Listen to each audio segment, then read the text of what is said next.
all of the annual meetings that we would do. I guess they would be kind of toward the end of the year, and we'd involve all of the board and committee members.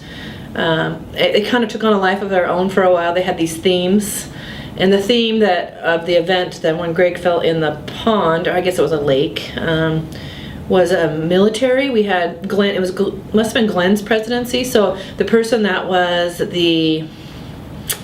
either the incoming or the outgoing president, I'm sorry, I can't remember, would sponsor this. And so we started to create these themes. And Heidi and Glenn had a next door neighbor that worked or was in the military, I guess not worked for, and he came in his military clothes and was giving us all of these drill exercises and drill sergeant, and it was a really fun day. And then there was another event where someone we went square dancing, and trying to remember all the different themes.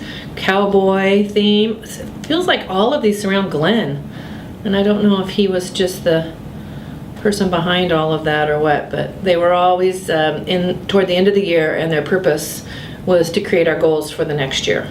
And lots of great work came out of those, and certainly lots of fun times. You know, I certainly wasn't just myself, but back when the NAA approached us, and we talked about this on the phone recently, we think they actually approached us twice. And the first time the group said, let's be sure that we have the manpower and the commitment to this. And then I think we took about another year before we actually got the energy behind it. But as an industry, the apartment industry, it's a really important part of my life, a part of all of the people you're talking to's life. And it felt at that time that we needed a place to congregate, a place to help in training, certainly a place to advocate down in Olympia and through the legislative issues that come up. IRM had kind of taken that role for all of the time, I guess, before WMFA, and it just felt like the right time. And I look back, and I'm so proud to have been part of it, because it was an energy of that group that we can't replicate ever again. I believe there's times in your life where you have those moments, and that group of individuals were all so committed, and of course we were all volunteer in the beginning, and just each step of the way, as I look back in those 10 years, and I just am so proud of where we came from, and then certainly where we are today. But I can't tell you, Mark, that there was one reason why we needed WMFA, or certainly wasn't WMFA at that time. It was the Washington Multifamily Housing Association. That WMFA acronym came a few years later through Joe Puckett, and that was a fun membership meeting where he announced the new acronym. But really, again, I think because of what we do in apartments, we needed to have an organization where we could congregate and be proud of what we do. And I think it's so important for the Apartment Association to be able to invest back into those that are coming behind us. I talk about that synergy that we all had. It was because we all had mutual admiration for not only each other, but the organization and the industry.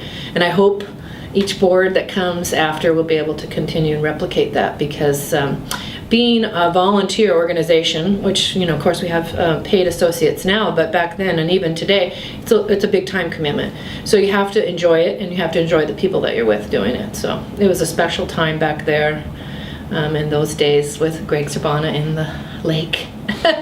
It Tukwila Community Center. And just trying to look around the room, I remember John Gibson and Greg and Glenn and I and Bill Austin, of course, Bill Cook, and I'm going to say Marilyn, Becky, Mike, some of the suppliers that are still involved with us today. A lot of those suppliers had been in other markets and had been involved in associations and understood that it was kind of uncanny that Washington didn't have one. So they were able to bring some of their talents and skills to show us what they had learned from other states. Well, certainly the day that we went to Louisiana, the NAA meeting that year was in New Orleans before the bad hurricane. And so myself, and I think it was Bill Cook, and I'm sure some other people, we were able to fly down and be announced to the NAA as a new affiliate. And that was a very strong and proud moment. But, there's not just one moment. I think it's similar to having now started my own company, is that there are milestones and steps, and each one is so important to your journey. And I think, when we talk about our first office space, we talk about our first event. I'll never forget that when we started the WAO and not realizing to what magnitude that would take off. And wow, anyone involved in that, certainly in the early days, Becky and Bill Austin, have to be really proud of how that's turned out. So I guess it's just a journey, and that's the whole journey is what I'm most proud of. I'm sad not to be on the board anymore. I probably shouldn't say that publicly, but it's a wonderful group of people, and so I just look forward to the next 10 years. Wow, that's exactly, I think, when we set out to do this is what we were hoping for. But there were years we didn't feel that way. I'll recall many times initially in the beginning, we couldn't get members. People didn't want to join. They didn't understand what we were about. And so now 10 years later to look back and see that we've kind of gone through that threshold, wow, that's amazing. And you're right, that's what the apartment association needs to be. It's a place where people, no matter where they are in their career with property management, can join the organization and be able to excel quicker than they could without it. And then the mentoring part, I just continue to challenge everyone in our industry to become that role to someone or to many people, because again, it's been a wonderful career for a lot of us, and there are many people behind us that need that same opportunity or those same opportunities. So thank you, though. So I think I was the president for about a year and a half the first time, because we started Goofy in June, and so and I'm not kidding. At night I would be very stressed. I would be wide awake, losing sleep over this, and always stressed specifically about the budget. We can't spend more than we make, and at that time we weren't bringing in a lot of money. And Bill Cook was always the person to calm me down and say, it's okay, don't stress about it. And he has that role, I imagine, in lots of people's lives, because he has that personality. But it was really important for me to have someone to just say, calm down, Kari, we're going to make it, don't stress about the money. And I don't recall the words, but I remember at a membership meeting he said something about trying not to have me be awake all night or something. Anyway, it came across kind of funny, but it just kind of replicated the whole time of that particular time. It was all about the stress of making it. And then by 5 years, okay, we've made it, but do we have the right events? Do we have the right flavor of offerings to our members? Do we have the right executive director? So then the problems or the issues just become different, right? And I'm sure now at 10 years, the board and the executive director and the hired staff face different issues. But boy, they're really good. And I think if we can just continue with the team we have built and the reputation we have built, then year 11 through 20 is going to be much more easy and probably more profound, I guess. Yeah. Now working and being part of a small organization, when I worked with equity, we had training and marketing and legal and HR and every department possible. In fact, I think I became a little spoiled during that time. And now we're a small, lean company, and having the ability to send your associates to get additional training, it's priceless. You have to have it. You have to be able to have venues where your associates can grow in their careers. And if that's truly what you believe, which is really a foundation of what I believe, then you have to be able to have the avenue to get the people to the training, and that's what we use OneFoot for education.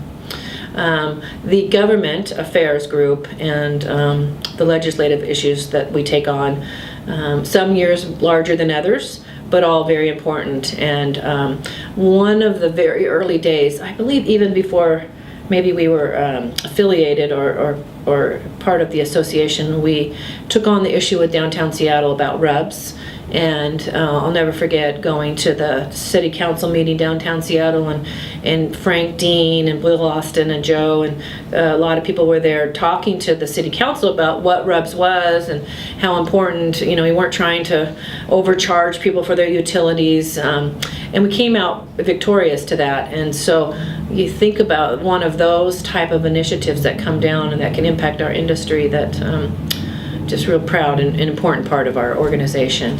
And then the networking part, we all need to network, right? We all need to reach out and be part of our industry. And when you talk about early days being an apartment guide and that how that opened up doors, that's exactly what should happen, is that when people come to those meetings, they can be exposed to people that they never would have been exposed to just on their own, cold calling or whatever. I remember Scott Hunt told me once that he wished early on in his days as Mr. Moss that he had those ability to meet people, because he spent all of his time, doing it door by door. So to bring people together, and if people really take advantage of the audience, they can enrich their business as well.